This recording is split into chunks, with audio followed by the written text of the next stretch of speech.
नमस्ते प्यारे बच्चों। मुर्गा क्या बोलता है? कुकड़ू कू। तो मुर्गे की कहानी सुनोगे जो कुकड़ू कू बोलता है। एक शांत से गांव में बूढ़ी अम्मा रहती थी। उनके सिर पर सफेद बाल थे। चेहरा झुर्रियों से भरा था, लेकिन आंखों में अब भी ममता और स्नेह की चमक थी। अम्मा का कोई अपना नहीं था।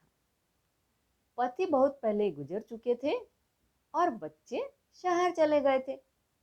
वो अकेले एक छोटे से मिट्टी के घर में रहती, अपने आंगन में सब्जियां उगाती और दो मुर्गियां पाली हुई थी। उनमें से एक मुर्गा था लालू। लालू बहुत प्यारा था। हर सुबह वह रोज जोर से कुकड़ू कू करता और अम्मा को जगाता। अम्मा को लालू की बांग बहुत पसंद थी। वह कहती, लालू बेटा, तेरी बांग से मेरा सूरज निकलता है। लालू रोज तड़के 4 बजे उठकर इतनी प्यारी आवाज में बांग देता कि पूरा गांव जाग जाता।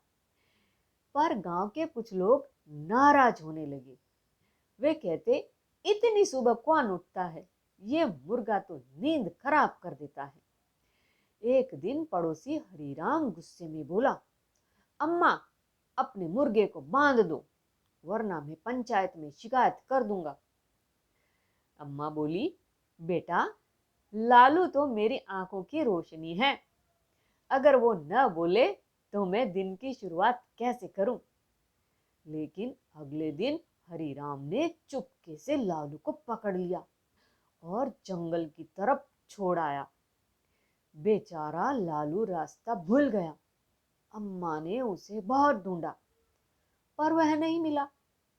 अम्मा रो रो कर बोली, मेरे लालू के बिना मेरा घर सुना हो गया।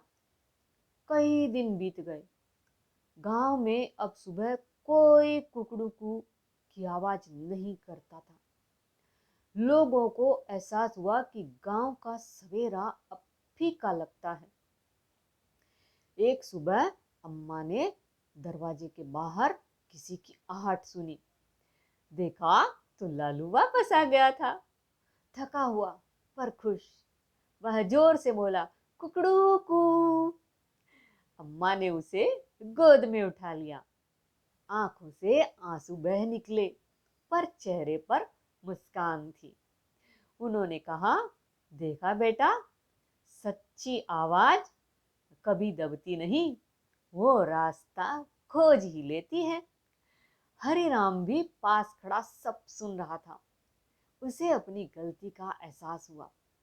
वह बोला, अम्मा, माफ कर दो। अब लालू की बांग कभी नहीं रोकी जाएगी। तो क्या सीख मिलती है बच्चों? सच्चाई और अच्छाई को कोई दबा नहीं सकता। जो अपना काम ईमानदारी से करता है, उसका प्रकाश फैलता ही है। अम्मा और लालू फिर से साथ रहने लगे। अब हर सुबह लालू की बांग पर सूरज उगता और अम्मा की मुस्कान खिल जाती।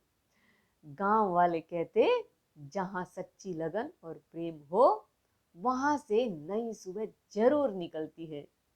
तो फिर मिलेंगे एक नई कहानी के साथ। Bye bye.